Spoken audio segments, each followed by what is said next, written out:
The subtle, idiotic message is delivered through carefully chosen imagery. There are poor people in Burkina Faso, and it's all Ibrahim Traoré's fault. Ibrahim Traoré is very bad. Here's a video of people sleeping in the streets in Sky News' Britain.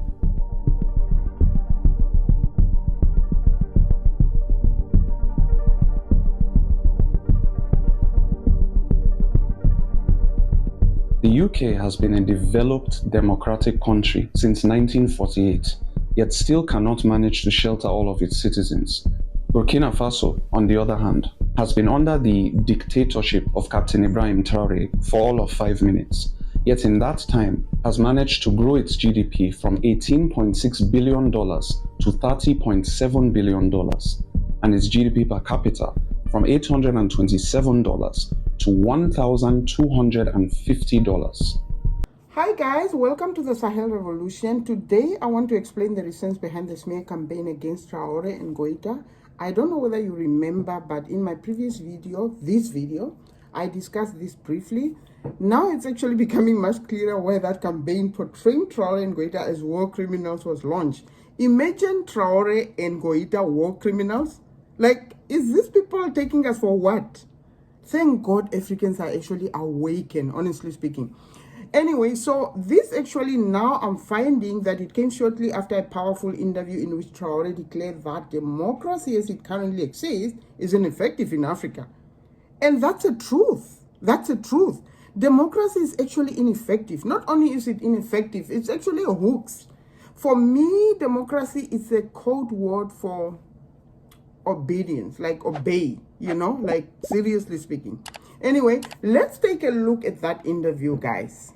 The countries that colonize us, that want to see us in slavery, that want to keep us there, have their henchmen here, their local lackeys, their representatives. And these people are ready to do anything to see us eliminated. And unfortunately, that is the reality in Africa. And these individuals, every single day that God gives us life, as long as we are alive, they are not happy. And so it is a constant and ongoing struggle. Who are the imperialists? The imperialists, there isn't a single face you can put on them. It's a mentality. It's not a question of skin color. As I just said, the European people support us a lot, and even many European leaders support us as well. I even heard one of your leaders, who has long been sounding the alarm, say that the fact that France exploits Africa with its CFA franc and so on, creates these waves of migration to European countries, especially to Italy. She's absolutely right. That's just how the situation is. So you see, it's in Europe. But not everyone understands things the same way. So imperialism is when someone wants to dominate another, wants to keep others in slavery, who oppresses others. He can be black, he can be white, he can be African, he can be European, he can be American, he can be Asian, he can be of any nationality. But any individual who has that desire to oppress others, to keep others under domination, is an imperialist. Is it truly possible for individual freedom to be fully integrated? And your revolution demands absolute and total sovereignty, the profound freedom of the human soul that wants to express itself freely, to stand in direct opposition to your absolute power. Ah yes, now that's something. You did very well to come. That is to say, something that the mainstream media, as they're called, spend their time lying about in Europe.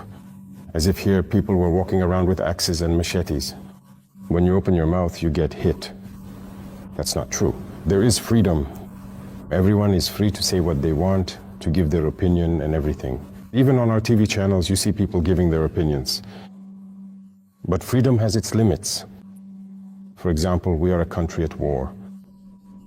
We are not going to allow anyone to demoralize our troops while they are on the battlefield.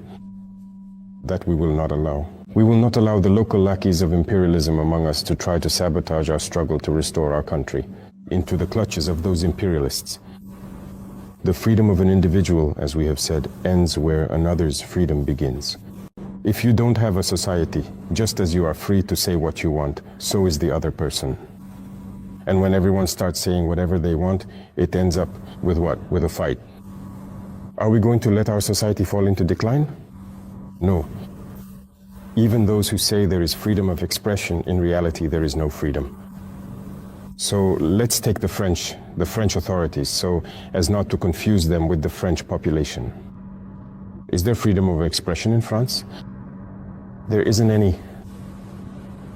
If you don't align yourself with the authorities' ideology, you get kicked off the TV set. There are journalists who are kicked out. Or we've seen Alain Foucault recently, the Claudiciens, who were kicked out of RFI. These are journalists, right, who spent decades at the radio station. Why were they kicked out? Because of their opinions. There isn't even freedom of expression over there. Look at the war that's happening today. Are you crazy as a journalist? Go try to do a certain kind of report, it will never get through. When the Russia-Ukraine war started, a lot of Russian media were sought out in France. Is that freedom of expression? No. Every freedom has its limits. When the farmers, the yellow vests, and others took to the streets, they were beaten up. They wanted to express their opinion, to tell the state, we need a certain policy so that we can live. Here we take care of our farmers. No, our farmers never protested when they were beaten.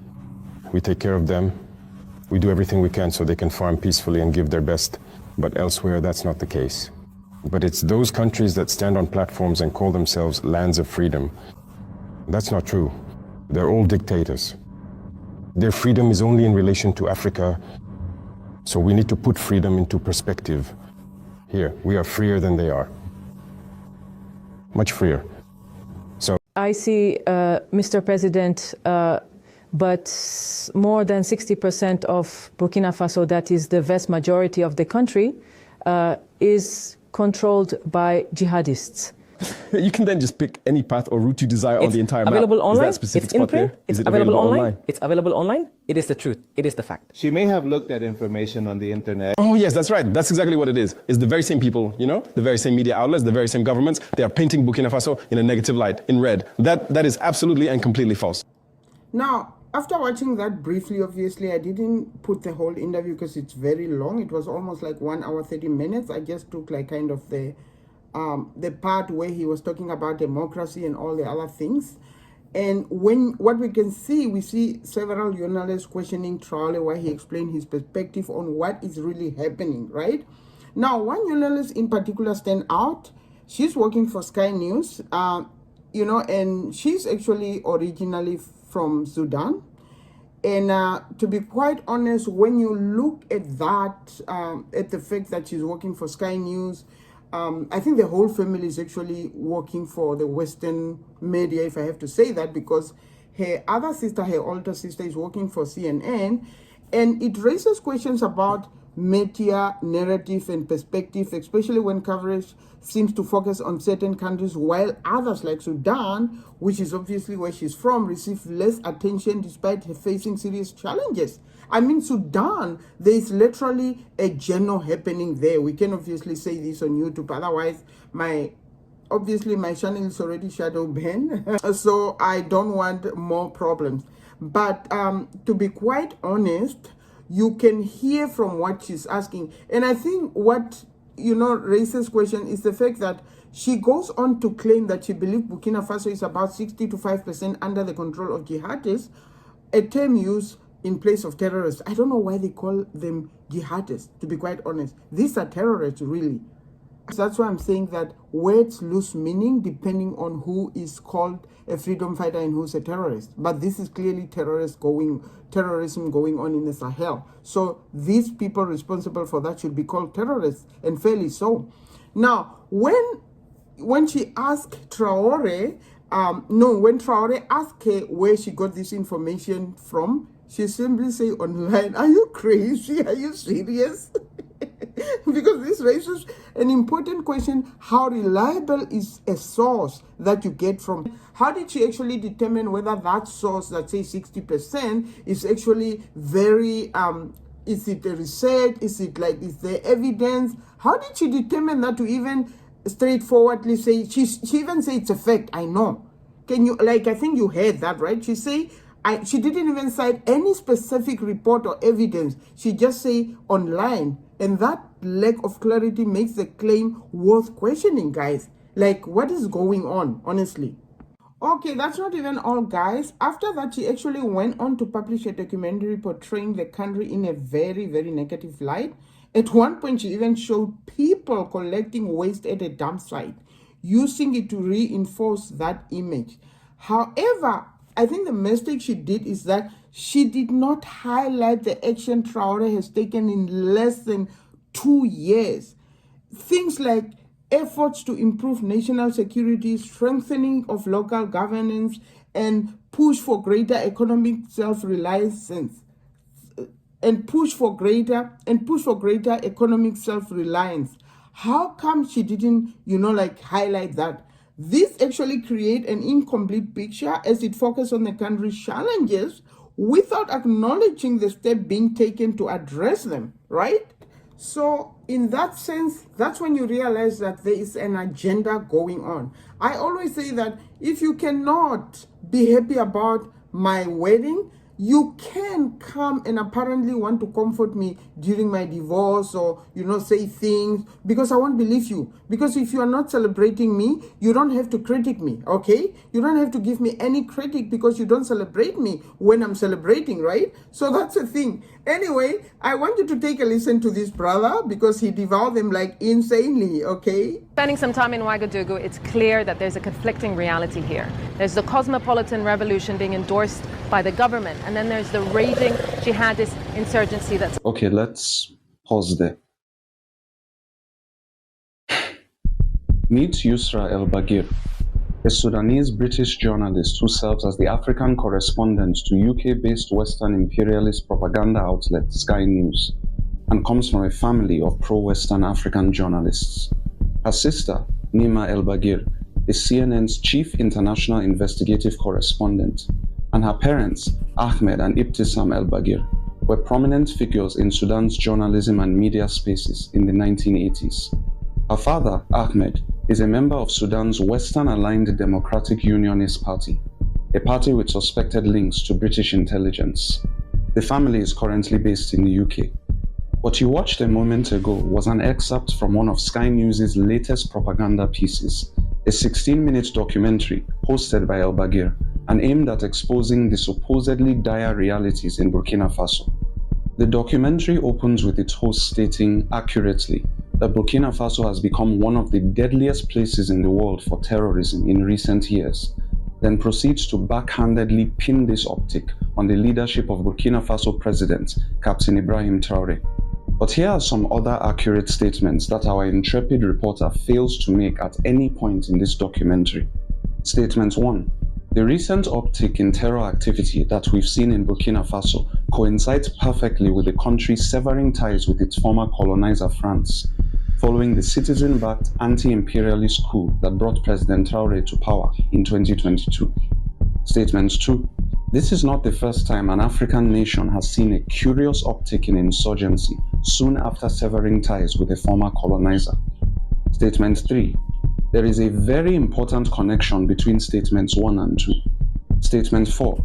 Burkina Faso experienced the largest drop in terror-related incidents worldwide between 2024 and 2025, also under Traoré's leadership, according to the Global Terrorism Index.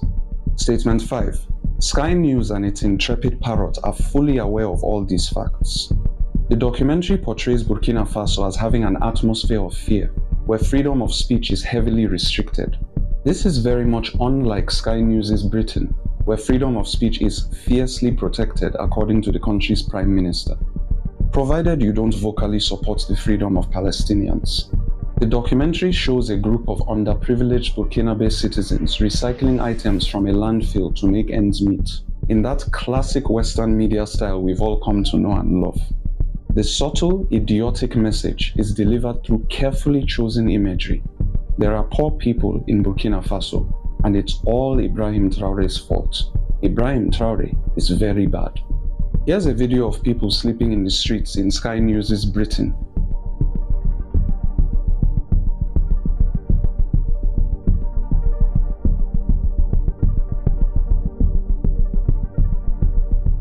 The UK has been a developed democratic country since 1948, yet still cannot manage to shelter all of its citizens.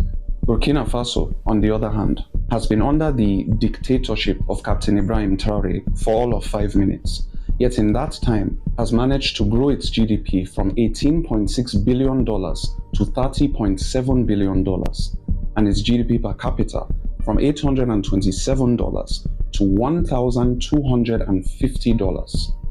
Something tells this reporter that the underprivileged Burkinabe citizens that Ms. El Bagir's heart so bleeds for will not be recycling trash to survive for much longer. Sky News' documentary was met with immediate backlash from a slowly awakening African audience. The top comments under the YouTube upload and its related posts on social media are pure gold. The reception speaks to a simple truth. The old imperialist tricks are just not as effective as they used to be, and no amount of Western propaganda can obscure the blindingly obvious. Yeah, kudos to my brother because he didn't leave any stone unturned. He talked about how the divided kingdom has been a democratic, country for how long now? 1948 he's mentioned, I think. That's like 78 years. Yet you have people sleeping in the streets, and you are talking about a leader that has been trying for the past 2 years, 3 years. Traoré has accomplished in 3 years what France has not accomplished in 50 years. So what are you talking about? Why are you looking only at the negative? Why can you give credit where it's due? Anyway, guys, from me, Jehovah, bye. And let's pray for the Sahel revolution, because this is a revolution, to be quite honest, even though no one seems to want to admit it out loud. Bye, guys.